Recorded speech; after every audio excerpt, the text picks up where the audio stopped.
following program is suitable for all ages. Buffone. A certain magic will always linger with the very name. It speaks of courage and fervor and the world's most brutal game. 55, worn by Doug Buffone, a Chicago Bear through and through. He demanded excellence of himself and anyone wearing navy blue. You tell me what's going on. This is moronic. We're going to get our whipped all the way down the line. I want somebody to get kicked in the and get out there and play. You're getting paid to play this game. And play it right. I don't mind you getting beat. I got my whipped many times. But I tell you, I took somebody down with me. You are a professional team. Act like one, for God's sakes. Football fans, this is Buffone 55. The John Buffone Show.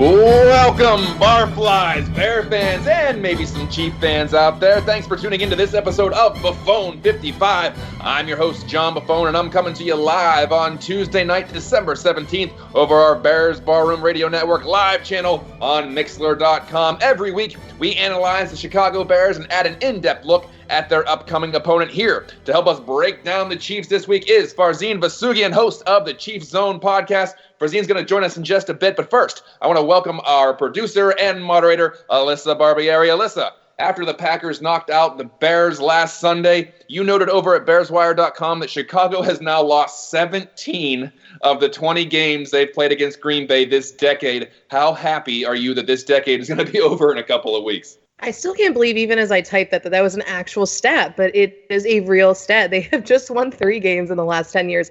I don't know, John, this has been a pretty rough decade to be a Bears fan. And I mean, you and I know that, since we've been alive, it's been pretty hard to be a Bears fan. Yeah. That whole saying in January, new year, new me. I'm looking at new decade, new team. I just want something to be different in 2020, but we're going to have to wait at least 8 to 9 months to figure that out. So, I guess we'll have to live in the moment. I mean, I'll take at least going 500 against the Packers in the next decade. I mean, I feel like that would be a step up, definitely. I hate that that's the bar, but yeah, I'll take it. Well, that kind of coincides with the season. So, I mean, kind of fits perfectly. Yeah, that's appropriate. It's appropriate. So, John, before we bring in our guest, I want to let our new listeners know how our show works. So we begin and end the show with 5 questions that you have 55 seconds to respond to. That's John's way of dedicating Buffone 55 to Doug Buffone, his uncle, who played 15 seasons for the Chicago Bears and wore number 55. So, John, let's get the first 5 in the books, and then we will bring in Farzin. All right, sounds good. So, John, within your 55 seconds, I want you to list the reasons that you think the Bears lost this game on Sunday. Prioritize them from biggest reason on down. I know that's going to be a while, but you got 55 seconds. The clock starts now. Well, it came down to just not making enough plays. I know that sounds general and cliche, but it's true. It seemed like early on, the Bears' game plan on offense was to just get exactly 10 yards with every series. Every play should get exactly 3.3 yards because they did pick up some first downs. They moved the ball a little bit. They just weren't picking up a ton of yards, or at least yards in chunks. That changed later on, but it took until they were down 3 scores. One thing just didn't do them in. They came up short in a bunch of areas. They couldn't block for Trubisky. They still couldn't run the ball, and it wasn't even for lack of trying. Montgomery had 14 carries and only managed 39 yards. For those slow at math like myself, that's about 2.8 yards per carry, less than ideal. On defense, as bad as the Cowboys tackled the Bears 2 weeks ago, that's how bad the Bears attempted to tackle the Packers. They were sliding off guys left and right with these lame, weak shoulder tackle attempts. They just weren't making enough plays throughout the game. They finished strong, but it's hard playing in an 18-point hole in the fourth quarter. And for most of that game, it felt like this game against the Packers seemed to encapsulate like all of the offensive struggles. After 2 solid performances where it looked like they were finally turning the corner, and all of a sudden you get that kind of performance. And we're going to get to the Cordell Patterson play a little bit later. The defense is third quarter, the offense not doing enough, the run game, the offensive line, Trubisky, Matt Nagy even. I mean, there was just so many reasons you can't pick just one. It was a microcosm of the 2019 season. Absolutely, and we're almost to the end of the decade, thank God. So for our second question, I want to go to the other end. So we just focus on the negatives. So about the positives, what did you see on Sunday that impressed you? Those things that you might call silver linings or things that this Bears team can build on heading into 2020 or even in these final 2 games. I'm hoping you can fill the 55 seconds that I have on the clock. Go. Look, we criticize a lot about this Bears team. We've questioned their ability to execute, their ability to game plan, the personnel decisions, and so on and so forth. But we've never really questioned this team's desire to win. As bad as they have looked, I don't remember this team ever just simply rolling over. They were on the road, down 18 in the fourth quarter. The playoff hopes are all but diminished. It would have been very easy to pack up and go home. But they fired back, and hey, they almost did it. Trubisky looked impressive at times, rolling out, scanning the field, and contorting his body to throw it across the field. If you're just someone that looks at box scores, you're going to see 2 interceptions and probably assume Trubisky had a bad game. Well, one pick was a Hail Mary at the end of the half, and the other was pawed down by a defensive lineman. Mitch made some throws in some tight areas, and for the most part, he continued his little stretch of effective play. Also, how about Allen Robinson and Anthony Miller becoming the duo we thought they'd be early in the year? Both over 100 yards, Miller with 9 catches, Robinson with 7. That looks like it could be some potential danger down the road. Absolutely. And when, like you were talking about with Trubisky, if you're a box score person, which a lot of his critics will use that, just stats to kind of, say, there he is. Trubisky had another bad game. But, it's little things. I mean, he didn't have a perfect game. Nobody did. Obviously that's why the loss was as brutal as it was. But, he did make some really impressive throws. And then, he had that horrible interception, not the Hail Mary. But, there's obviously the issue with him still remains consistency. But it wasn't all bad with him. And like you're talking about with Allen Robinson and Anthony Miller, I mean, both of them 100-yard games. Robinson's now over 1,000 yards. It's hard not to get excited about their potential because Robinson's 26 years old. Anthony Miller's 25. Right. So that's really exciting to see from them. And I think Robinson is the first Bears receiver to go over 1,000 yards, I think, in like 5 years or something like that. So, I mean, that's something to build on. Yeah, oh boy. So question 3, John. After the game, Trubisky was asked about the destructiveness of the Packers pass rush and how his offensive line played. So here's what the third-year quarterback said. I thought our O-line played really well. I thought we could have took more pressure off them, moving the pocket a little more, and me getting out. But yeah, they've done a great job of that all year long, and that's what they hang their hat on. And they did that today, and we just got to continue to find ways to take pressure off our O-line with a good pass rush like that. Continue to mix it up, whether it's screens, running it, draws, all that kind of stuff that helps. But yeah, credit to them. They're good defense. So you're talking about by design. You could have maybe helped your help. We could have done a lot of stuff, yeah. So, John, how do you evaluate what Mitch said? And do you think that it might have been a gentle dig at Coach Matt Nagy? Take it away. We could have done a lot of stuff. That's insightful. Listen, I can see how it could have been taken as Mitch criticizing Nagy, but I don't think that's what it was. I think Mitch was being honest, and I think he was trying to come to the defense of his offensive line. The offensive line got pushed around like crazy, and Mitch had very little time to get anything done. The offensive line situation is kind of a mess moving forward. They've invested a good amount of money into a sub-average line, at least if you go by this year's standards. Looking at the contract situation and the state of the line, obviously Cody Whitehair isn't going anywhere, and the same could be said for James Daniels. But look over the contracts. I think we all believe Kyle Long is unfortunately done in Chicago and possibly could retire. But Leno's just signed a big extension in 2017 and will likely have to be on the roster another year before the Bears could consider cutting ties. Bobby Massey signed an extension this year, or he's probably got 2 more years on the roster before they could get flexible. Now, Larson and Coward are both up after this year, but I'm not saying these guys are straight up bums, but what I am saying is that the Bears made a commitment to a lot of these guys, and they can't exactly clear house immediately if that's what they wanted to do. I agree. I don't think that it was meant as a dig, at Nagy, but I do think it was just him being honest, and he's just an honest assessment from a frustrated quarterback. I mean, he understands, we talked about this, he understands there's a lot riding on him in these last 2 games now. There's no way that Trubisky doesn't feel that pressure. He knows what he does well at this point. He knows what he doesn't do well.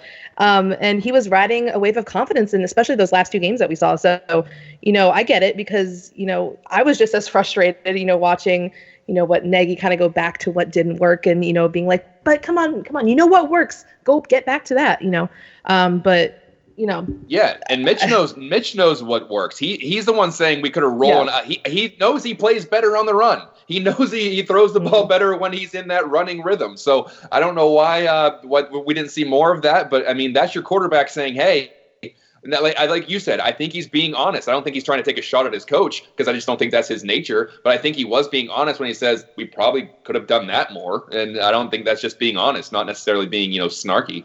And you hope that this is you're hoping he communicated this to Nagy during the game, which I'm sure that he'll get asked about tomorrow during his press conference. But, it's not enough to wait until after the game. This needs to be a conversation that's ongoing throughout the game.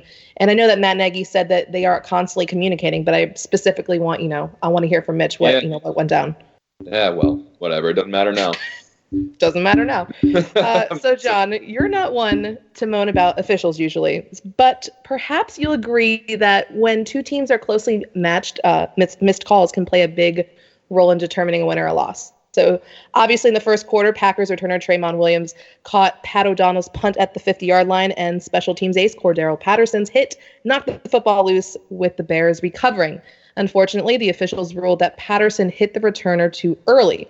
Most people agree it was a poor call, and instead of the Bears having the ball, I think it was at the Packers' 35-yard line, the Packers started their first touchdown drive at the Bears' 35. So your thoughts on that play and whether an error like this by the officials can be blamed for this loss. 55 seconds, and don't run into the questionnaire. Go. Well, you're absolutely right. I try not to rip officiating because anytime I talk to somebody after any kind of game and they go on and on about the officiating, my eyes tend to gloss over and I expect violins to start playing. However, this was an absolutely bogus call. Patterson hit him after he caught it. Even Dean Blandino couldn't wiggle his way out of saying the officials got this one wrong. It's a different world in today's NFL. When a play happens so fast and it's a close call, instead of, when in doubt, let it go, we see when in doubt, toss the flag. And it's ruining ball games. This is across the board, not just in this instance. These penalties have too much of an impact on a game that you just can't toss a flag if you think it might have been close enough. Not only did the Packers score on that drive, but Patterson also caused a fumble on that play, and the Bears recovered it. Instead, the Bears are penalized 15 yards. We've gotten to a point in professional football where we have to factor in another variable into the equation. First, it's who played better, and then it's who got the calls. I don't think that's a healthy way to move forward. And it's not the reason why the Bears lost, but it was a pretty big reason. I know it was fairly early on. It plays a role, though. I mean, it's a swing of whether the Bears have the ball in really good field position to all of a sudden the Packers have the ball deep in Bears territory. It's a legitimate swing that you can't just kind of ignore because it did play a part in the game. Especially considering the offense has struggled getting off to those quick starts. And this is something that obviously, scoreless, if the offense is riding a lead, I feel like the whole momentum of the game has changed. And, this might have been a different game moving forward. Oh, absolutely. I couldn't agree more. And a little breaking news on Buffone 55. The Bears have 3 Pro Bowl players that were named to the first team with Khalil Mack, Eddie Jackson, and Cordero Patterson. And they also have 3 alternates in Eddie Goldman, Kyle Fuller, and Tariq Cohen. Yeah, well, Cordero Patterson. So, the NFL recognizes it. Yeah, Patterson didn't go to the Pro Bowl. That's an even bigger travesty than the penalty we saw on Sunday. But well deserved by those 3 guys. And John, with 1 second to go, the Bears were down by 8 points. You knew this was coming. And the ball at the Packers' 34-yard line. Matt Nagy chose to bypass the Hail Mary and instead run a version of the Stanford band play. And it almost worked. The Bears got inside the Packers' 10, and if Jesper Horsted laterals that ball to Allen Robinson, he has a clear lane to the end zone, and all of a sudden we're looking at a potential, you make that 2-point conversion, tie the game. So, John, first and foremost, we are Bears fans here at Buffone 55. So take me through your thoughts during that play and your reaction after the play was over.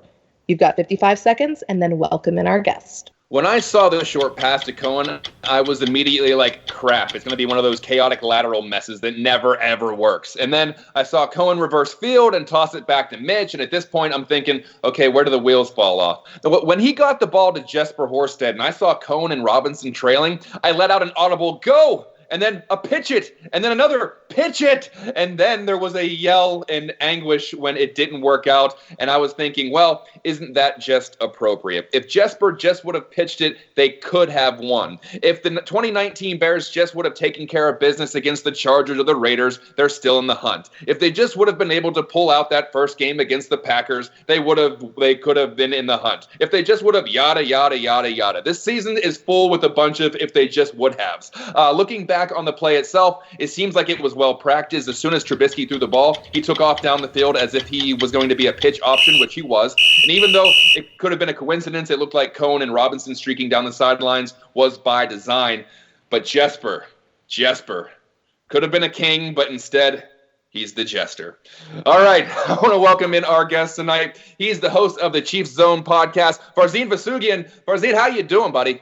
Good. Appreciate you guys having me on. I know it's been a tough year for you guys. Hey, trust me, as a Chiefs fan, we know all about that loss.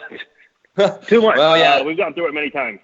Yep. Historically, we're all kindred spirits here. I want to just get this rolling. There's a lot to cover with the first place 10-4 Kansas City Chiefs. They won their fourth straight game on Sunday afternoon with a dominating win over the Broncos. That includes wins over New England, which is a big staple win of the season. Is it safe to say that the Chiefs are peaking at the end of the season, or what's your assessment?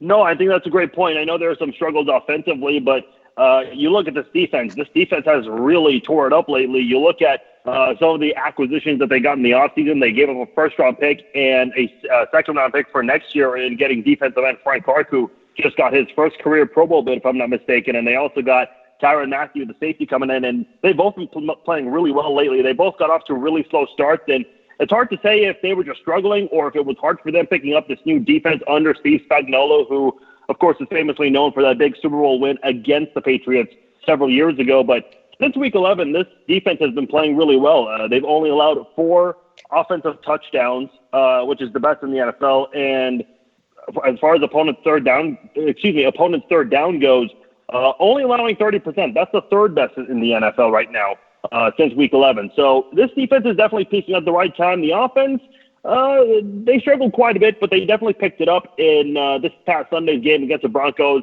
under the slippery weather with the snow and all. Against a really good Broncos defense. I know the Broncos haven't been very good all year, but that defense has been really good, not just this year, but for a long time. So it was good to kind of see a balance because we haven't had that in Kansas City ever since Andy Reid's been here. It's always either a great offense or a great defense. We haven't seen both at the same time.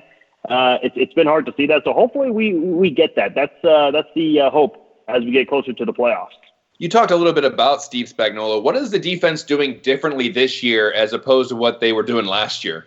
Early on, the secondary had a really rough time. You have young guys like Charvarius Ward. You brought in a free agent like Bashaud Breeland, and it took those guys some time to kind of get acclimated. They were 31st in the NFL last year in total defense, even though they co-led the NFL in sacks with the Pittsburgh Steelers, which is very uncharacteristic for any defense in the NFL.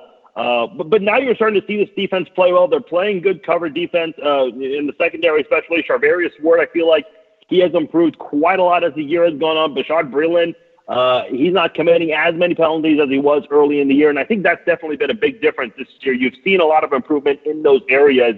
Linebackers, maybe some improvement there, but they've still gotten better as the season has gone along, and the pass rush has been very good. Unfortunately, the Chiefs did lose Alex Okafor. They lost, his name escapes my mind right now, Emmanuel Ogbah, 2 players who they acquired in the offseason, which is unfortunate, but they just acquired Terrell Suggs, claiming him off waivers. They're hoping that he can kind of fill in those missing voids right there. But Frank Clark's been playing really well, and Chris Jones has just been a monster, picking up from where he left off last year. So this defense, it's been up and down the past couple of years. A lot of great players, but they haven't played well as a unit, and now we're starting to see that recently, especially with the secondary. I want to talk about the head coach, Andy Reid.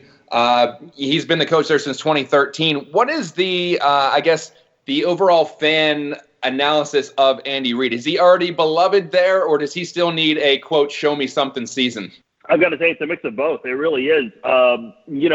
When he was fired and when he came to Kansas City in 2013, a lot of people wondered, he's got a great resume, but he did struggle in those last couple of years in Philadelphia. And then you bring in Alex Smith, who lost his job because of an injury as Colin Kaepernick took the 49ers to a Super Bowl, and he had to watch from the sidelines there.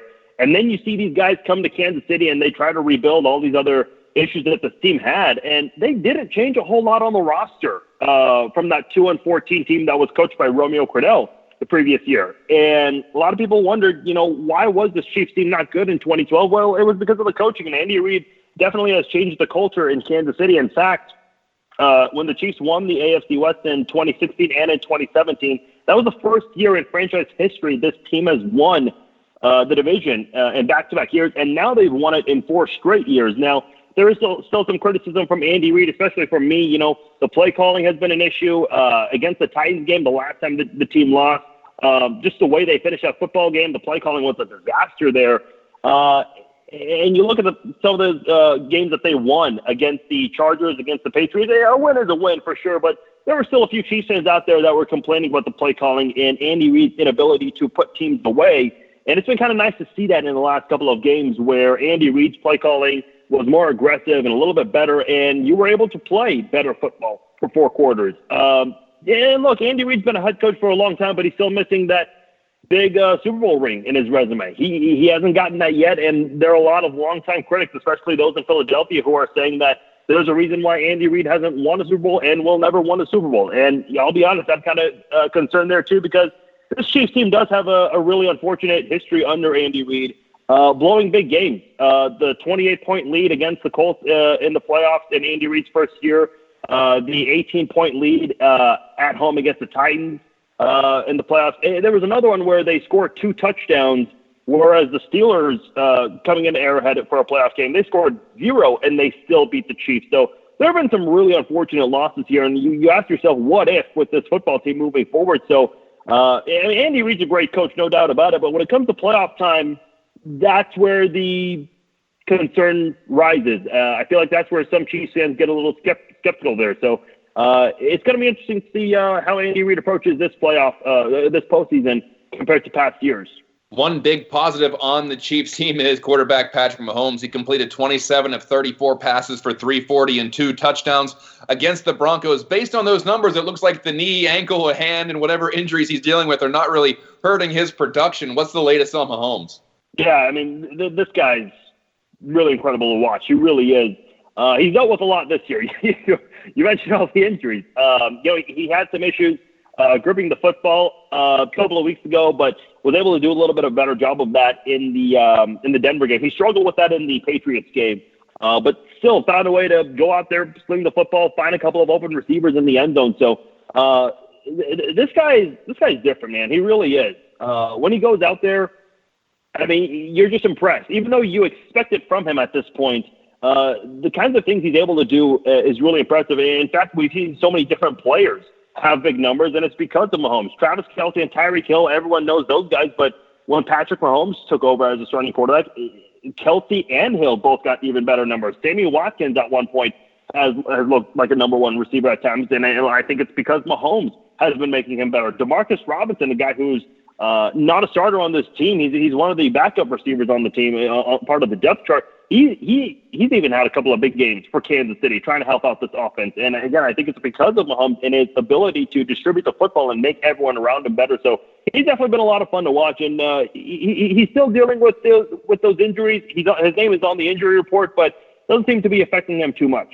Let's turn our attention to the Chiefs' run game. Last year, the Chiefs averaged 116 yards running per game. This year, it's been a significant drop-off as the team is getting about 93 a game. Obviously, there's been some change in personnel. Who are the primary backs, or is there a primary back in Kansas City? And is it any other reason other than a personnel change, or does it have to do with the line as well? Well, to answer your first question, for right now, it's LaShawn McCoy, Darwin Thompson. Still uncertain about Damian Williams' status coming into Sunday Night Football, but the Chiefs brought back Spencer Ware, a player who filled in for Jamal Charles. In fact, I think it was against the Chicago Bears in 2016 when Jamal Charles tore his ACL. Spencer Ware came in. Charkandrick West was another backup who recently retired. Those two guys did a really good job filling in for Jamal Charles. And Spencer Ware, he's had his ups and downs. He's now back. McCoy's still the featured guy in Kansas City, but you see the Chiefs letting Darwin Thompson, the 6th-round draft pick from from this year's draft class.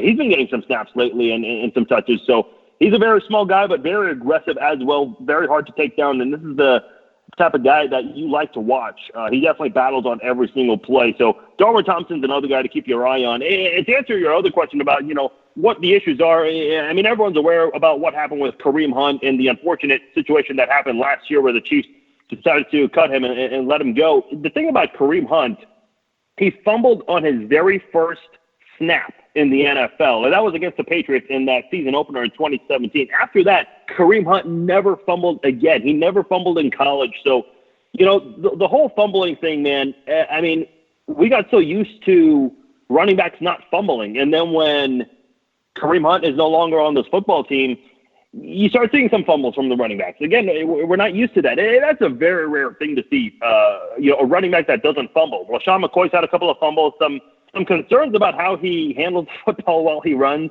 Damian Williams, he's had a couple of fumbles as well, one in a really crucial point in the Tennessee game where he fumbled and the Titans were able to scoop it up for a defensive touchdown. So I'd say that's one of the biggest differences with the running game this year. The turnovers, the ability or inability taking care of the football has definitely been a noticeable difference. Let's talk about the offensive line a little bit. Any issues that the Bears fans can take and say, hey, our defensive line might have a good chance at cracking through some of these weaknesses, or what? Can you give us a little assessment on what's going on with the offensive line in Kansas City? Yeah, well, I'll start with the offensive tackles, Eric Fisher and Mitchell Schwartz. Mitchell Schwartz, one of the best offensive tackles in the NFL today. They acquired him from Cleveland a couple of years ago, and he's been a great addition to this offensive line. You got Eric Fisher, who was the number 1 overall pick in 2013 in a year where you didn't have a lot of great players coming out of college, and the Chiefs settled with him. Not really the most exciting year to have the number 1 overall pick, but that's who they went with. And he's kind of had an up-and-down career. I think a lot of Chiefs fans were surprised that he made it to the Pro Bowl last year, something that maybe based off name recognition because he was the number 1 overall pick, or the fact that he was on a football team that was winning a lot of football games. Really hard to say because, let's be honest, a lot of times fans and even the media, they don't really know which offensive linemen are the best and whatnot unless you pay thousands of dollars for Pro Football Focus's premium stats. So, which I don't think a lot of people are willing to do. But, the matchup a lot of people are going to want to watch is Eric Fisher against Khalil Mack. Those guys are no strangers to each other, going back to when Khalil Mack was with the Raiders. As far as other offensive line members on the Chiefs, Laurent Duvernay-Tardif, the right guard, he's kind of stepping back a little bit this year. And the center, Austin Ryder, not one of the best, and that is one of the biggest losses. The Chiefs lost Mitch Morse to the Buffalo Bills. I believe he became the highest paid center in the NFL when he went to Buffalo.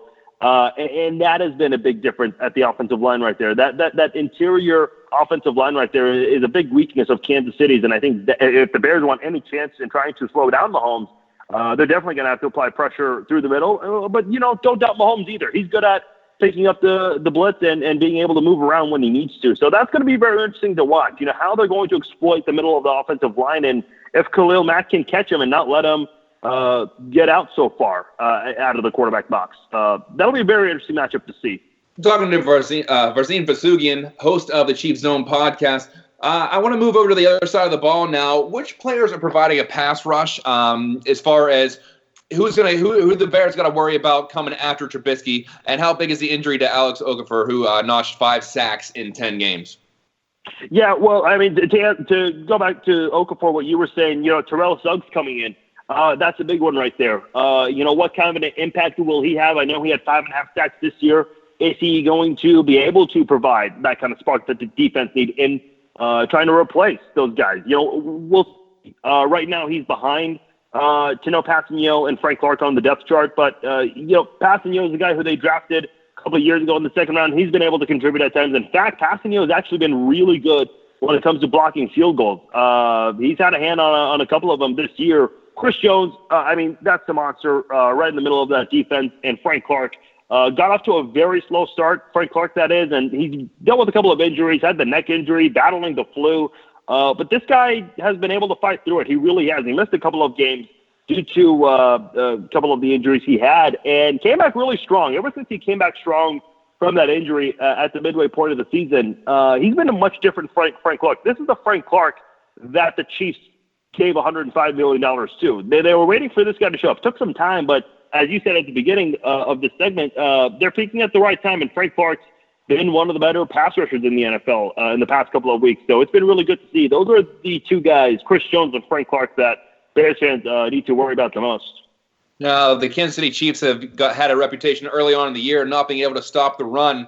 Any chance that the Bears can maybe establish a run against the linebacking core in Kansas City? Can you give us a breakdown of some of the run stoppers for the Chiefs?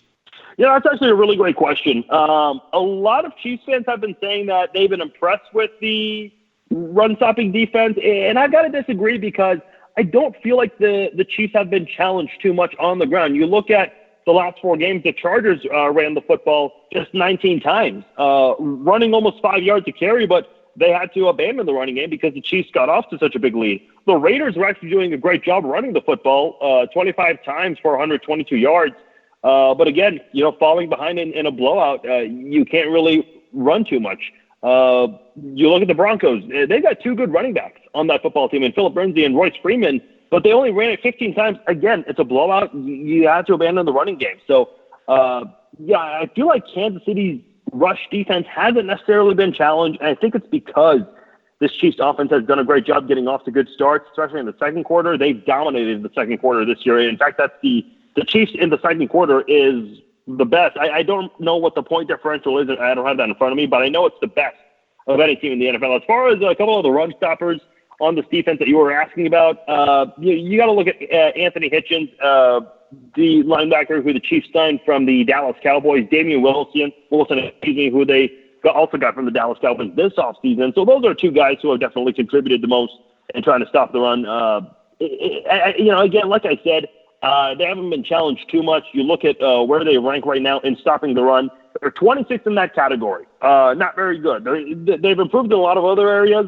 That area, they're still pretty low on. So if the Bears want any chance of pulling off an upset, hey, run the football. I know it hasn't been a great year for the Bears on the offensive side, especially running the football, but if David Montgomery wants a chance to have, a big game for his rookie season, this could be the one.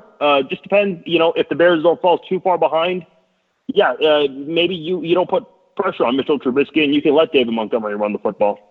We talked about the line up front. We talked about the backers. Now, a lot of teams have to resort to throwing the ball a lot against the Chiefs because the offense does put up a bunch of points. But it's not like the Chiefs are, getting into a whole lot of track meets where they got to try to, keep ahead of the other teams. They're blowing some teams out. So tell us a little bit about that secondary that is facing a bunch of passes per game because their other teams are always playing from behind. Tell us about some of the strengths in the secondary. Yeah, like I mentioned earlier, Charvarius Ward, I think he's really improved in the second half of the season, and so is Tyrann Mathieu, a veteran who the Chiefs tried to get last offseason, unable to do so, and they got him this year. And in my opinion, he's been the best addition on the team. He's a guy that everybody on the team loves to rally around, and he's definitely made an impact in the past couple of games. You look at what he's been able to do, not just as far as interceptions go. He's got 3 picks on the year, also a couple of sacks as well. So, he's got a hand all over this defense, trying to help this defense improve in any way possible. You look at the last couple of games. He did have an interception last week against the Broncos, but it was taken away on kind of a bad call. Played really well against the Patriots, and in the previous 2 games, got an interception against the Raiders and the Chargers. So if that bad penalty is not thrown, this guy has 3 picks in the last 4 games. He's been a lot of fun to watch this year. And like I said, Bashaud Breeland, not the greatest cover cornerback, but he's committing less penalties now. That was a big issue with him early on in the season. There was a game against the Indianapolis Colts on Sunday Night Football where Bashaud Breeland, I think he committed 4 penalties in that football game, and that was a really rough game for him. But this defense has come a long way, especially in the secondary. That was a big weakness of theirs last year, and you've seen a lot of changes there. A lot of the players who were cornerbacks on this football team, most of them have moved on. Steven Nelson, one of the notable guys who they let go to Pittsburgh. Kendall Fuller's another guy worth noting too. So, and you guys have a little bit of familiarity with him with Kyle Fuller. So Kendall Fuller is a guy that definitely one of the underrated corners. In fact, he came in from the Alex Smith trade, and a lot of Chiefs fans were pleased with him last year, and he's been doing a good job this year as well. All right, before I throw you into the chat room and some of the questions that are coming there, I want to ask you real quick about the special teams. We always end up this portion with special teams question. Chiefs have a pretty solid kicker, but is there any strengths or weaknesses in the special teams unit, whether it be a gunner, a returner, a punter, or the kicker that is a strength for this team? Well, I'll start with their Pro Bowl kick returner, McCole Hardman, the rookie who they got in the second round. He's been a fantastic wide receiver. He really has. And he can do some things on special teams as well. He hasn't taken it to the house just yet, but he has that ability to turn it up and take it to the house. We haven't seen it yet, but he has that ability. The problem with him is he has had a couple of fumbles on special teams this year, so that is a concern. The other concern from a Chiefs standpoint is we've seen some mishaps on the on some field goal snaps between the long snapper and the holder. Dustin Colquitt, the punter, holder on the football team as well. There was that incident against the Titans where there was some major miscommunication. Dustin Colquitt had to throw the football away, and that opened the door for Tennessee to come back. And then this past week against the Broncos, it didn't impact the game, fortunately, but on a PAT attempt, there was some sort of miscommunication there. So we've seen that a couple of times this year, and it's hard to say why. These two guys have been together for a long time, and we haven't seen any issues there. So I do question, why that's happened recently. So that's another weakness that we've seen on the football team lately. All right, Alyssa, how's the mob in the chat room doing? Are they behaving themselves? I'm doubting it. And do they have any questions for our guest? Well, they do, in fact, have questions for our guest. Hey, Farzin, how you doing? Good. Thanks for having me. Thanks for joining us. So I want to start with Damian Williams. Is he someone that the Bears defense needs to shut down in order to make Patrick Mahomes one-dimensional and just force him to sling it? Well, that's assuming Damian Williams plays. He's had a really rough season. He really has. He had a big game against the Minnesota Vikings when Patrick Mahomes was out and Matt Moore was filling in that football game, and the Chiefs were able to pull off the win there. The thing about Damian Williams, he was the guy that stepped up when Kareem Hunt was let go on the football team. He had 3 touchdowns in the AFC Championship game last year against the Patriots, but we haven't seen that Damian Williams this year. I think, if anything, there might be more of a concern with a guy like LaShawn McCoy, who's had a high yard per carry average. I'll try to pull that up as I speak here, but you also got Darwin Thompson, again, a rookie who's got some good speed and has some toughness as well, and Spencer Ware, who has some familiarity with this offense coming back to this football team. You look at McCoy's yard per carry average. He's got a 4.6 yard per carry average. It's one of the best in the NFL among active running backs. So that's probably more of the running back that you should be concerned with than Damian Williams. Again, that's assuming that if Williams plays. And so what was the reputation that Matt Nagy had in Kansas City? Obviously, you know him a little bit better than us. Did people think that he was a terrible play caller like many people in Chicago do? Actually, it's a great question. And I'll say this. I'm kind of surprised seeing what's gone on in Chicago. I'm obviously not familiar with it as you guys are. Andy Reid has been criticized a lot in his career for some of the play calls he's had. In 2015, when the Chiefs started 1-5, he gave play calling duties to Doug Peterson, and the Chiefs did not lose a single football game in the regular season. They ended the season on a 10-game winning streak after a 1-5 start, and I don't think it's any accident when you hand off play calling duties to an offensive coordinator.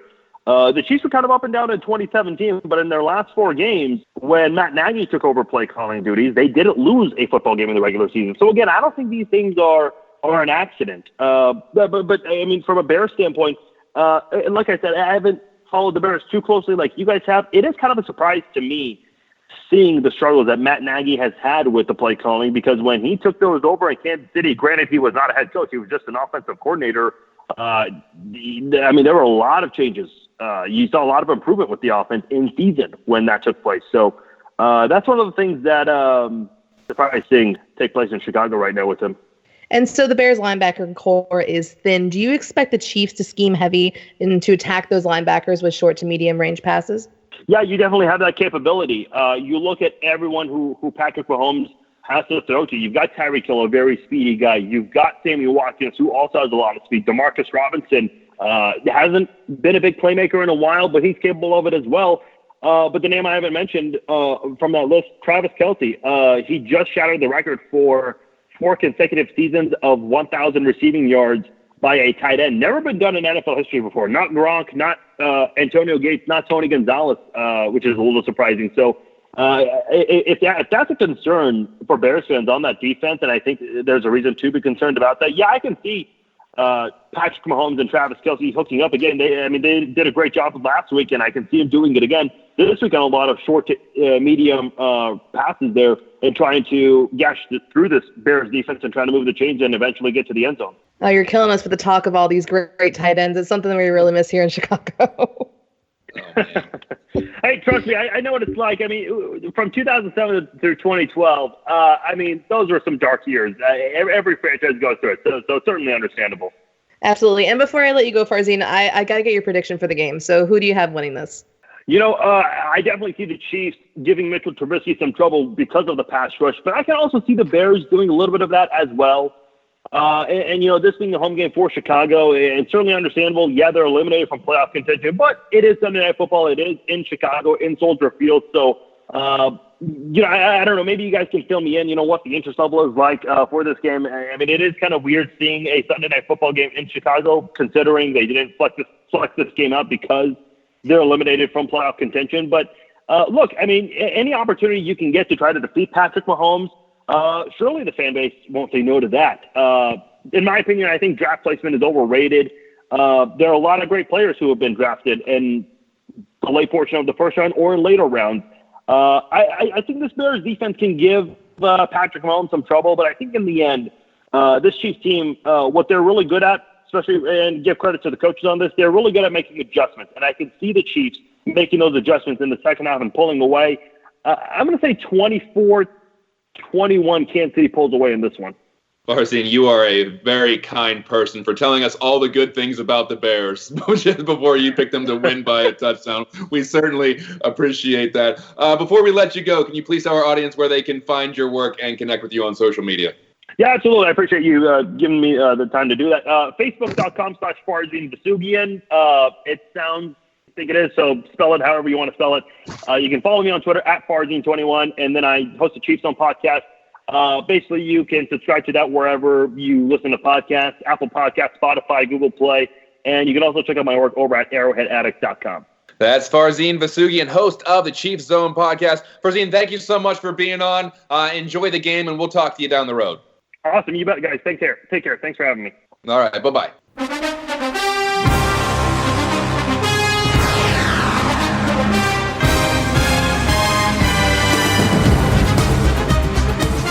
Okay, John, that music signifies one thing. It is time for the second half of our B55 questions.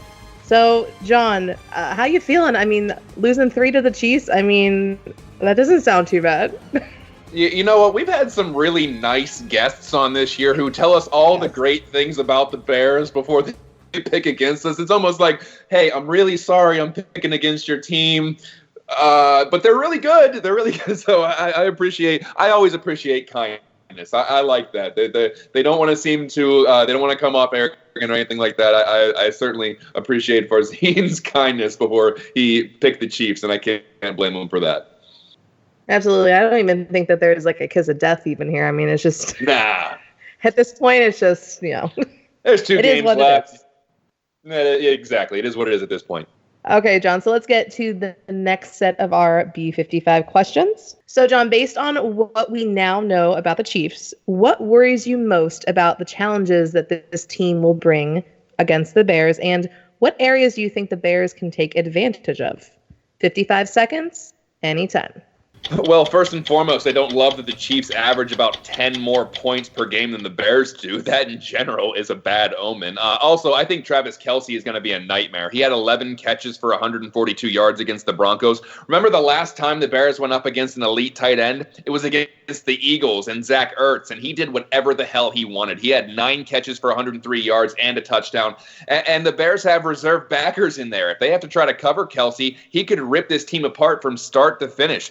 Something I think the Bears can take advantage of is that Chiefs run defense. It is 26th in the league, like Farzin said. The Bears certainly don't want to get into a track meet with Kansas City. They don't have the ammunition for that. So if, and that's a big if the Bears can establish a running game somehow, they can take the air out of the ball, keep the Chiefs offense off the field, the Bears could keep this close and create an opportunity to potentially win this ball game. The Broncos threw the ball 40 times between Phillip Lindsay and Royce Freeman. They only ran the ball 12 times. So we saw how that ended up. We don't want to see the Bears on the bad side of a blowout.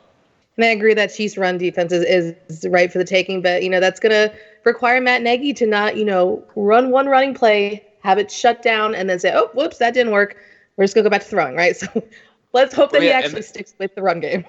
Yeah, and they got to be able to sustain a drive. I mean, running the ball is one thing, but you got to pick up first downs. If you have a series of 4 or 5 3-and-outs, that's all Patrick Mahomes needs, and the Bears are going to find themselves down 21 points. Now, I'm not saying that's what's going to happen, but that's what can happen if they don't have some sustainable drives on offense. And just look at that Chiefs offense. Mahomes, Kelsey, Tyreek Hill, Mecole Hardman. It's scary. Yeah, it is. I mean, they can attack you from a bunch of different angles, and, the Bears are pretty banged up, so we'll see. Okay, John. Patrick Mahomes. Sorry. We knew that this game was coming. We knew this feeling was coming. So, Patrick Mahomes. Is there any chance that Mitch can do anything next Sunday night to make his critics not drone on about the inevitable comparisons? Well, maybe I should instead ask, is there any chance that Mitch is capable of doing anything to make his critics stop droning on about the inevitable comparisons? I hear the clock ticking. John, go. Look, Mitch is never going to drone out the critics. We've talked about this. The court of public opinion has already rolled him a bust in the general football fan atmosphere. He was still the butt of jokes, even though he's had this good stretch of games. But I guess to at least avoid the crushing Mahomes versus Trubisky memes for the next 2 to 3 weeks, a win would go a long way. Look, what makes this even worse is that it's a primetime game. Mahomes and Trubisky on Sunday night. Good luck avoiding the microscope going to be put over that one. Twitter's going to be full of Captain Hindsights talking about how the Bears are so stupid for passing over Mahomes when they clearly don't understand what the draft atmosphere was like, 2017. So it's more of an opportunity to avoid the short-term backlash because the long-term opinion is already made up for most football fans, outside of Chicago, like I said. However, does any of this really affect Mitch or Mahomes? I don't know. Does Mitch care if his haters are momentarily stifled? Maybe, maybe not. He seems like a guy that likes to block out outside noise. Yeah, there's nothing that Mitch can do to quiet the critics. I don't care if he goes out there, he throws 5 touchdowns and Mahomes has 1. There are going to still be people droning on about how Trubisky, this first half incompletion where he missed a wide open receiver. I mean, he's never going to be able to escape the comparisons. And like you said, I completely spaced about the primetime, event. So I feel like there should be a drinking game. Like on Sunday, every time a comparison is made, drink. Everyone's going to be drunk before the end of the first quarter at that point. Did they purposely leave this in prime time for this kind of thing? Because they could have flexed in something else, probably. It makes you wonder. It makes you wonder. I think. Was this just like the Trubisky Mahomes narrative they want to run up for the week or something? Because this game means nothing for the Bears, so they could have flexed something else in probably. And you knew NBC wanted this game. Thankfully, I guess after the Titans lost, the NFL wasn't going to flex. So. NBC's they're just they're pumping their fists right now because they're ready for it. Oh yeah, me too. We're not. Yeah. So with the Bears now mathematically out of the playoff race, which players are you interested in seeing get more playing time to help this team determine if they have a future in Chicago? Please begin now.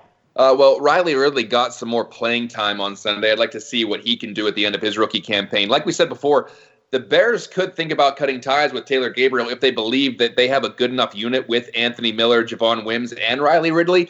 With Gabriel out, it's given Ridley a little bit of some audition time. Also, I think looking over that linebacking core is going to be pretty interesting. It's very possible Danny Trevathan isn't with this team list next year. As important as Trevathan is, and as much as I really love him as a player, I'm not positive the money's going to be there to bring him back. So do they see something in Kwiatkowski, who is also a free agent, by the way, that they could see as a low-end investment? Kevin Pierre-Louis, also a free agent after this year. The last 2 games could secure one of them a contract with the Bears next season. I also want to see more of Kevin Tolliver. I want to see him keep playing. I think he's done a good job with the opportunity he was given. it's quite possible he's auditioning for a starting job in 2020. Amukamara, he's making a pretty good chunk of change next year, and it really wouldn't hit the Bears too hard if they decide to move on from that contract. Yeah, and a lot of the young guys you mentioned also, Ryan Nall. I mean, that would obviously, if Matt Nagy decides to run the football, I'd like to see, what he can bring, obviously, with Riley Ridley, Kevin Tolliver, and also Alex Bars. Like, let's get him out there on the offensive line. Let's see what he can do. Yeah, I mean, at this point, just try some guys out. I mean, you want to see what you got moving forward, and you got 2 games to do it. So what's it going to hurt? And so one thing that we can be proud of, John, and you mentioned this earlier, was the fight that this team showed against the Packers, and it's something that they've shown all season long, in the last 2 years with Matt Nagy. They were trailing 21-3 in the fourth quarter, but they kept battling and they made the game close. I mean, it was a lateral and a 2-point conversion away from tying it. So, John, I want you to take the next 55 seconds and tell me if you are concerned that with the Bears right now out of playoff contention, do you think that they're going to continue to give that 60 minutes of fight? Go. Yeah, like we talked about before, we haven't had to question the desire of this team. I think they're going to see it out. And like we just talked about in the last question, some of these guys are auditioning for either contracts with the Bears or other teams or starting roles next season. So the motivation for the playoffs might be gone, but there's still plenty of reason to continue playing full force. Not to mention the idea of finishing 9-7 rather than 7-9 just looks better. Yeah, it's not a playoff clinching season, but a winning season just looks better. And it's not like the team is angling for draft position. They don't even have a first rounder. And by the way, I don't think players give a crap about that anyway. Why would a guy want to tank so the team can draft a better player to replace him with? So if the Bears were to lose this game, they'd be 7-8. And then if they could win again, that'd be 8-8. Even that would look significantly better. Plus, Week 17 could shake out to mean something for the Vikings, and if the Bears could potentially play spoiler in a way, that gives some meaning to Week 17 to at least make things harder for a division rival moving forward. Kind of like they did last year, only obviously they were in a different position. They already had a playoff spot locked up. But I mean, like we were talking about, Matt Nagy really has done a great job keeping the morale of this team up. That's going to be tested because this is the first time, obviously he's been with the team 2 years now, that the Bears are eliminated from playoff contention. So let's see, how they respond to that. Like he was talking about that there's still plenty to play for. They're going to continue to play hard, so we're going to see. But like you said, they can play spoiler. I mean, they can knock down the Chiefs. If they beat them, they can knock them down in the seeding. They can obviously kick the Vikings out of the playoffs. I mean, we'll see. Yeah, I mean, either way, I mean, if the Vikings were to potentially beat the Packers and they could try to win the division or something, the Bears could really screw up their season. And if everything falls off for Minnesota, I think there's a way that the Bears could maybe knock them out of playoff contention too. So a lot can happen. I mean, nothing's going to benefit the Bears moving forward, but at least the Bears could have something to play for. So there are some scenarios, and there's a reason for these guys to keep playing. Absolutely. And I got a quick question from the chat room for you, John.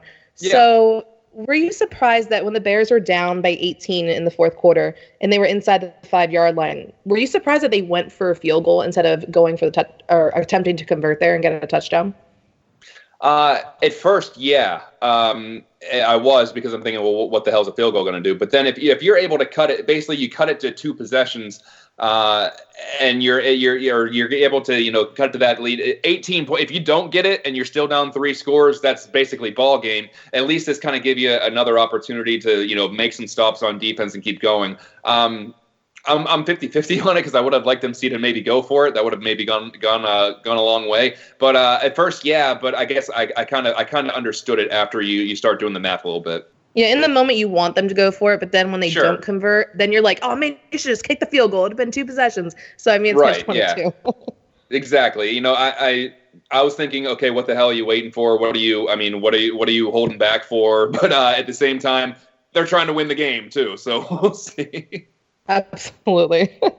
So, John, this game represents the teacher versus the student. So Andy Reid against Matt Nagy. So the two actually coached against one another in a preseason game back in 2018.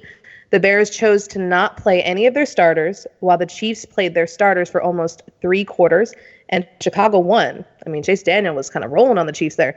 That game represented – does that game represent any hope that maybe, Nagy – that the student can upset Andy Reid in the regular season, especially as the Chiefs are, continuing to fight for playoff seeding?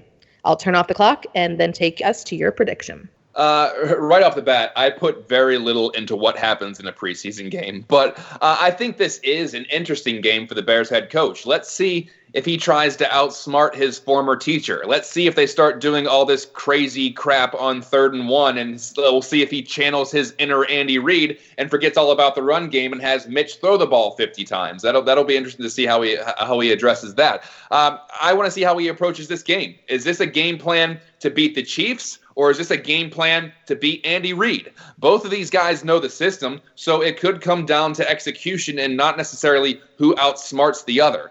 So, along with this game, there's plenty of watch. A lot of storylines here. The whole Reid versus Nagy, the Trubisky versus Mahomes thing. There's definitely enough to keep your interest. So if you're a casual fan, I think this is still worth watching. All right, every week I give you my prediction to the game, and after predicting a big win for the Bears last week, I'm going to go ahead and come back to the earth. I don't think this is going to be a blowout, but the Chiefs have so many weapons that the Bears have to probably put forth their best effort of the year. I don't think it's going to be enough. I think the Bears ultimately fall to the Kansas City Chiefs 27-16. I want to thank Farzin Vousoughian for being our guest tonight. And remember, follow me on Twitter at JD Buffone, and make sure you are following the Barroom on Twitter at Bears Barroom, or go ahead and visit the Facebook page. Alyssa, tell our listeners where they can find your work and contact you on social media. You can find my work over at bearswire.com, and you can follow me on Twitter at Alyssa Barbieri. And John, for those listening live, I want to tell them that the Fantasy Football Goon Show begins after we're done. And then to finish things up around 9:15 Central Time, Shy Fans in the Stands hits our Mixlr channel. And tonight they welcome Adam Abdallah from ESPN 1000. And a reminder that all of our live shows are available on podcast format. So make sure you subscribe to the Bears Barroom Radio Network. That's right, and sign up on our Mixlr.com channel for email updates and all of our live shows. We'd love to have you in the chat room. It's all absolutely free to sign up for. We hope you will join us live and interact. And if you listen to the podcast version, please leave us a review. That helps us out immensely. But that will do it for this edition of Buffone 55. Enjoy the game, everyone. We'll see you next week. We'll probably have some scheduling changes to talk about next week, given the holiday season. So stay tuned for that.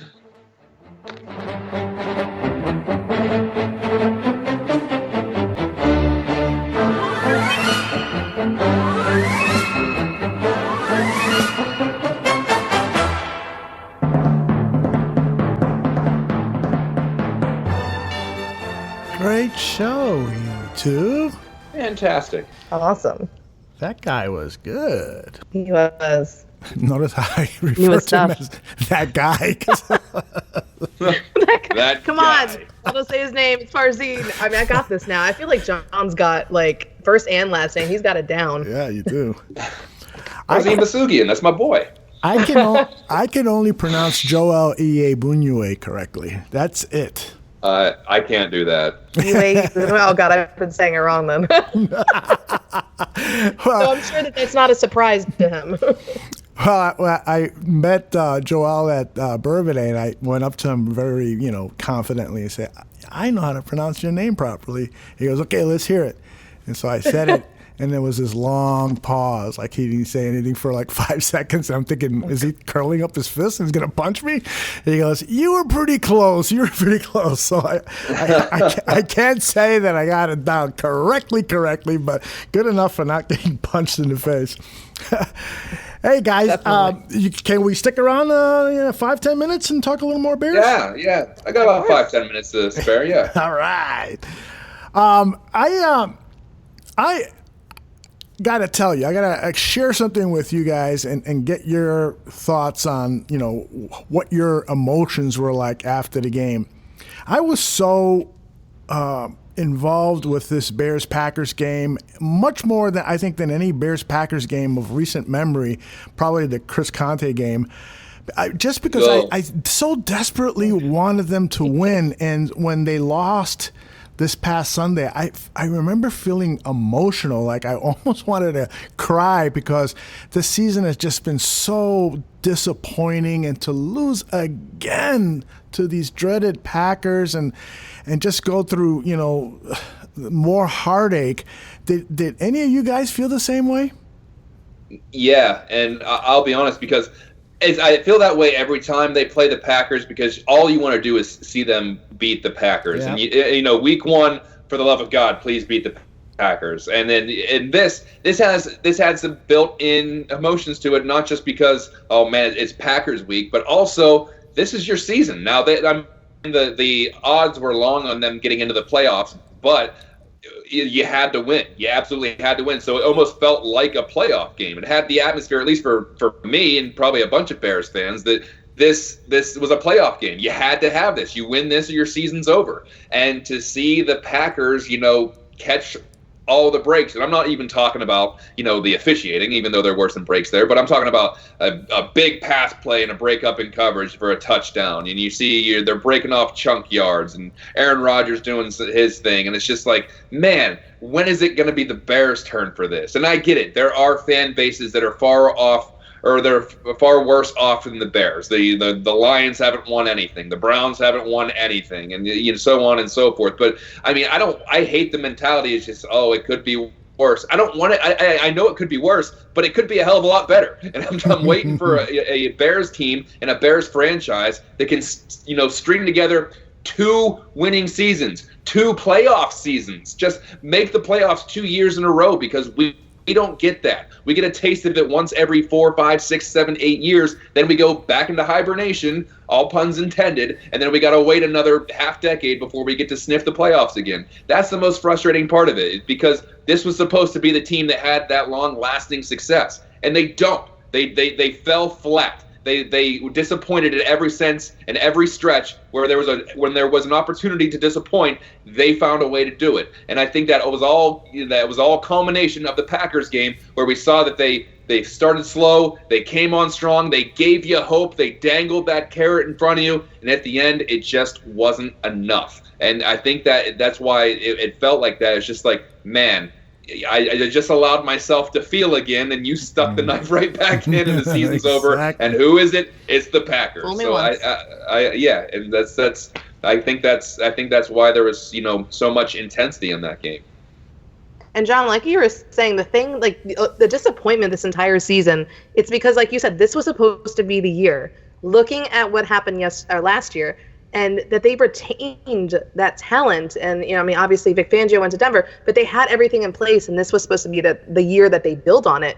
And then they come out with a dud. And then, like, against the Packers, like you said, that for all intents and purposes, that was a playoff game. Not only because, they had to win to, stay in the playoffs, but, I mean, it's the Packers. That's always different when it's the Packers. It's a different level of emotion, which you got to hope that, the players feel, but the fans especially. I mean, the Packers games are just different. So I was totally feeling the emotion there. I was very upset, and then I was like, okay, I got to write this recap. Let's go. So you guys, how much are you holding Ryan Pace accountable?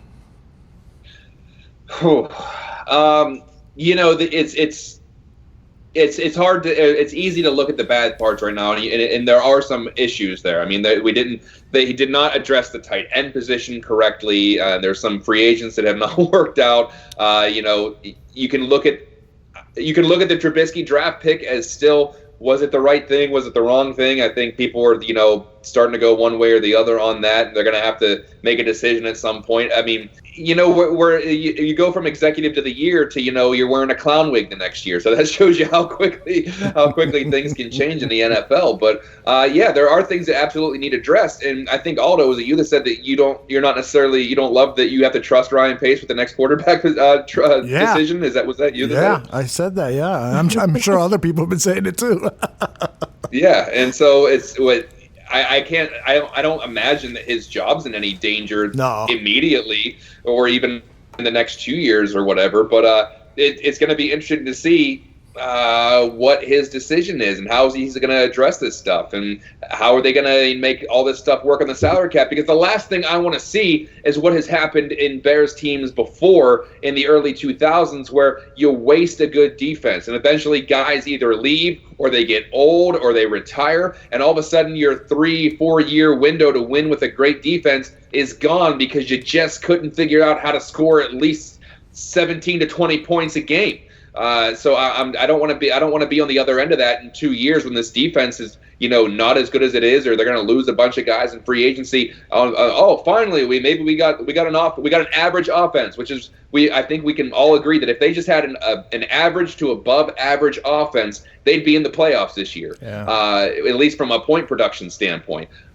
So I don't want to see that they get that maybe figured out where they have an above average offense in 2-3 years, and the defense all of a sudden looks like 2014 when they couldn't stop a nosebleed, and between the Packers and the Patriots in those 2 weeks, they gave up like 100-some points. So I'm just afraid that this window of defense is going to get wasted like we've seen with other Bears teams.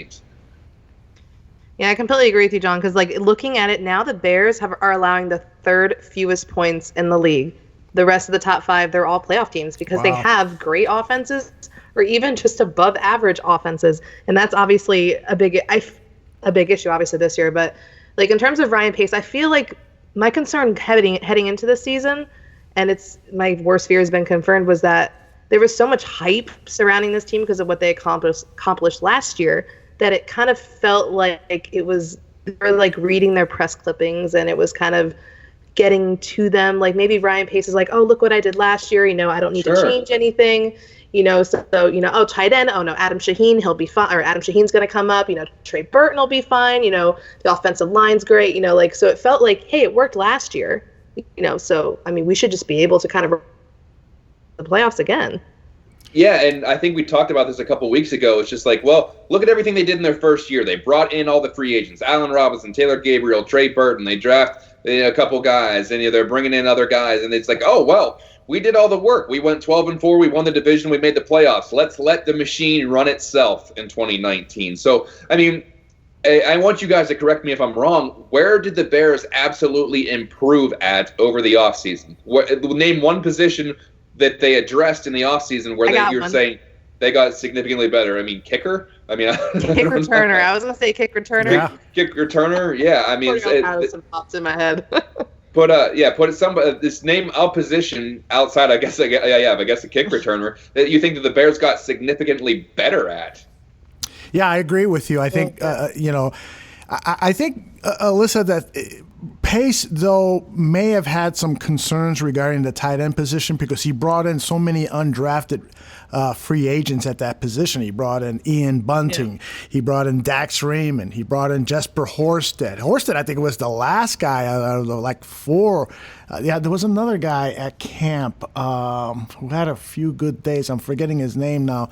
But he brought in a bunch of these guys because he knew that there might be an issue here with Shaheen and with Burton's injuries, mysterious injuries. And so he kind of covered himself a little bit. But, what are you going to do? You make this huge financial investment in Trey Burton, and you make this huge draft capital investment in Adam Shaheen. You almost got to say, hey, this has to work for me. I can't. Well, yeah. I can't go out and spend high draft capital on another tight end when we need this and this and that, or a free agent or something like that. So I don't blame him so much for that. What I blame him for is the fact that he has not been picking up developmental quarterbacks. The fact that he has. He invested in Chase Daniel. He's paying him all that money essentially to be Mitch Trubisky's quarterback coach.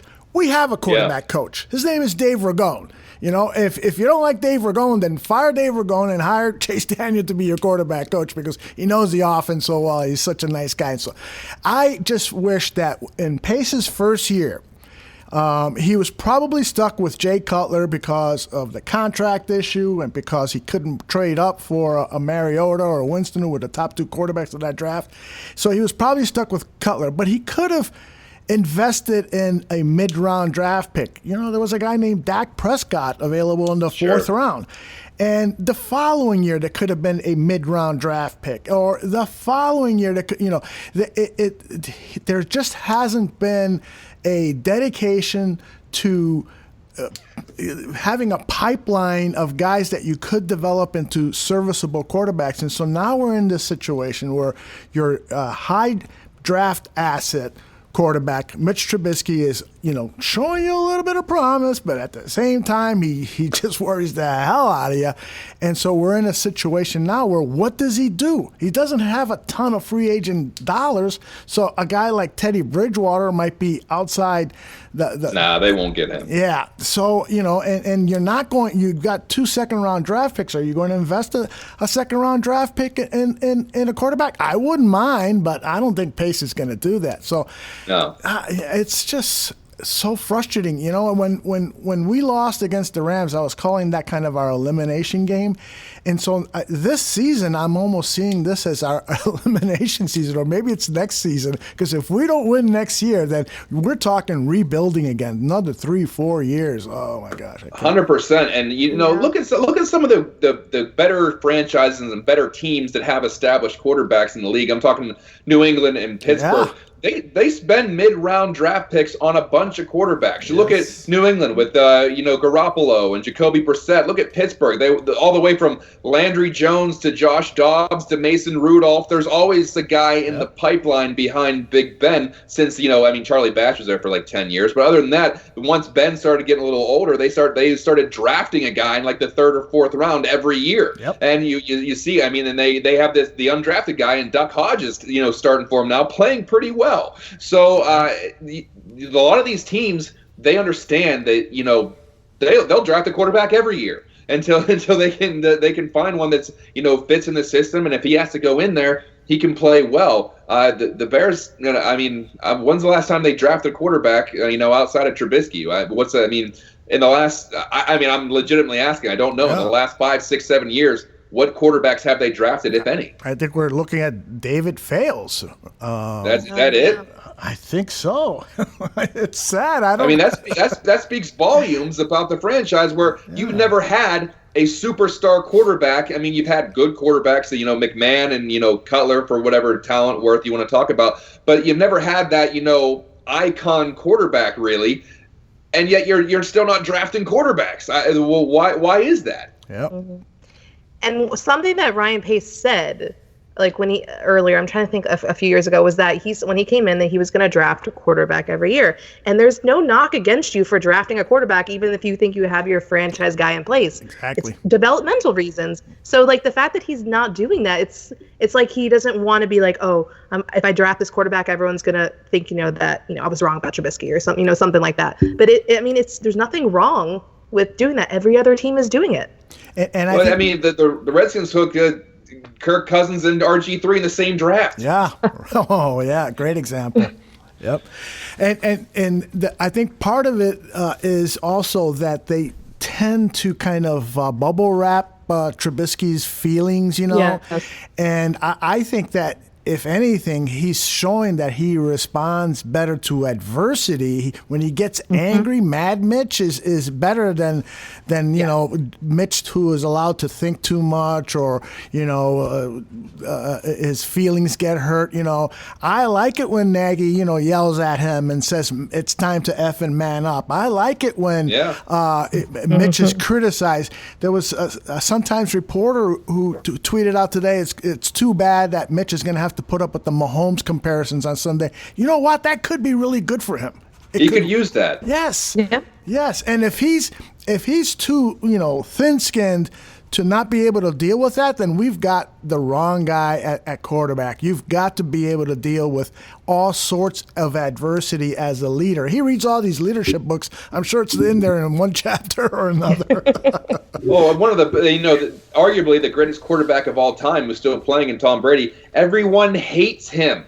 And all they do is talk crap about Tom Brady. And yet he goes out there and just kicks everybody's ass. So you have got to be able to have thick skin in this. You got to be able to stay within yourself, knowing what you can do. And if you're gonna let someone yelling at you or making fun of you or criticizing you, if that's gonna be a roadblock, you're right, Aldo.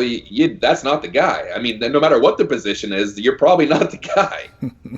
My goodness. Let's see more of Mad Mitch. I feel like I feel like bringing in a veteran quarterback that could really challenge him, in training camp, I mean, I feel like that could do wonders for him because, like you were saying, he does respond better when his back's against the wall. So, I mean, that could be really good for this team and for him. So what are we looking at as far as veteran? I mean, who would you guys want to see them bring in? I mean, the only guy I can think of that would be a safe push, a guy that's not going to, like, automatically he steps in, you're like, oh, they're going to start him. Like, if they would trade for Cam Newton, obviously you're trading for Cam Newton to be the starter. Yeah. So but who's like a safe guy that could give him? Are we talking Andy Dalton? Is that a safe guy that you bring in thinking, well, he wouldn't necessarily be the starter, but he would be a presence in there because he was a starter for so long in Cincy. Yeah. I mean, what other names are out there? What other veteran names are out there that you can see could be a push for Trubisky if that's what they want to do? Unless they want to bring in a guy that says, okay, we're bringing this guy in. If he's the better player, he's starting.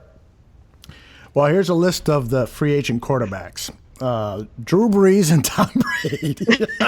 Yeah, let's go, man. Let's go to number 3. Eli Manning. Oh my God. He's a possibility. Phillip Rivers is also a free agent. Yeah. And then it goes downhill. Anybody that wasn't born during the Reagan administration? Marcus Mariota might be available. Yeah, he was the one that jumped to mind. Yeah. And that was Pace's guy, too. That's right. And there are a lot of comparisons with him and Mitch. I don't know if you want to bring 2 of them in, but... I think at this point, if I'm Ryan Pace, these 2 games are my determination as to whether I am going to draft a quarterback, maybe in the second round, or maybe we'll use one of those second-round picks. You got 2 of them to trade down and pick up some more assets and pick up a quarterback in the 3rd or 4th round, and say, this young guy is somebody we believe in, and he's there in case Mitch falters. We've got faith that he could develop into a good quarterback, or then you try to figure out a way to open up some cap space so that you can sign a guy like by the way, David Fales is a free agent. Oh boy, what a storybook ending that would be. Let's go to the past. When we're starting a new decade, let's go backwards. Yeah. So I think that at this point, you almost, if I'm Ryan Pace, you got to stick with the cards that you dealt to yourself. You can't make big investments in these offensive tackles. You just signed Bobby Massey and Charles Leno. You got to hope and you got to invest in coaching them up so that they can get back to where you expected them to be. And the thing with Trubisky, I think Trubisky's probably earned the right to be the starter next season. Based on his play the last 2 or 3 weeks, he has shown something, but at the same time, you've got to protect yourself by bringing in another young quarterback that you could potentially see as a Duck Hodges or someone like that who can come in and light things up if Trubisky falters or gets injured. But Chase Daniel, I'm sorry, him and his $8 million. Chase Daniel's not the guy. No, that ain't it. And I want to ask your opinion on this, both of you. I mean, everyone seems pretty dead set that the Bears will pick up Trubisky's 5th-year option on that rookie quarterback contract, just because it's cost efficient, and you get another year out of that rookie contract. If they're going to bring in a guy, though, I mean, I honestly don't know. Do you think that it's a no-brainer that you go ahead and make that 5th-year option? No, I don't think so, Alyssa. I don't know how you feel, but I think that that is not a done deal. I think that's a tough call. Because don't they have to make that decision in the offseason? Yeah, I think they do. Let me see if I can find. They got to make that decision in the offseason before the 4th year, I thought, because that's what they did with Leonard Floyd, I thought. Right. I think there is like a March 4th or so, early March deadline on that. Let me see if I can find. So they would almost have to make that decision after this year, whether they want to give him that 5th-year option. Right, but they do have a period of time where they can renege on it. Like with Leonard Floyd, right now, because they picked up the option, it's only guaranteed against injury. They have until early March to step away from that contract extension. Brad Biggs wrote about this in the Chicago Tribune. He says that it rarely happens, but it has happened to players like RG the third and 2 or 3 other players in the last decade or so. So they could elect to, with Trubisky, could elect to do the extension or what's it called? The 50-year option. The option, but they could step away from it later in the season if he's healthy. So that's those tough decisions for Ryan Pace. Yeah. Yeah, I mean, there's a lot to figure out, and you don't have a whole lot of more game tape to look over before you got to start making that decision. Yep. Oh gosh. A big 2 games for him these last 2. I think I'm gonna cry again. Just drink. That's right. Thank you so much. I appreciate you both. You got it. Appreciate both of you great guys. show. Great, you guys. Oh, and I might not be talking to you guys till after Christmas. So enjoy your Christmases. Yeah, likewise. Oh yes, that's right. Likewise, that's right, man. Wait. I still have we so have much. them before. Wait. I still have so much shopping to do. Oh, I'm God. so Oh wait, no, confused. we have a Wait, show do on you have Monday. them We have a before show on Christmas? Monday. Never Yeah. mind. Okay. Oh, that's right. John, don't I'm do ahead that of to us. myself. I'm ahead of myself. Although I think he was trying to tell us he was going to skip out. I got scared. Oh, that was. If I shouldn't have. I let him know. If he Oh, does, yeah, guys, not gonna be able to make the show. Sorry. if he does, then we're booking some guy with an easy name. I'll tell you that, Joe Smith. Yeah. Billy Smith's gonna be on the show next week. Writes for the newspaper. All right. Good night, fellas. All right, we'll see you later. Bye bye. Good night.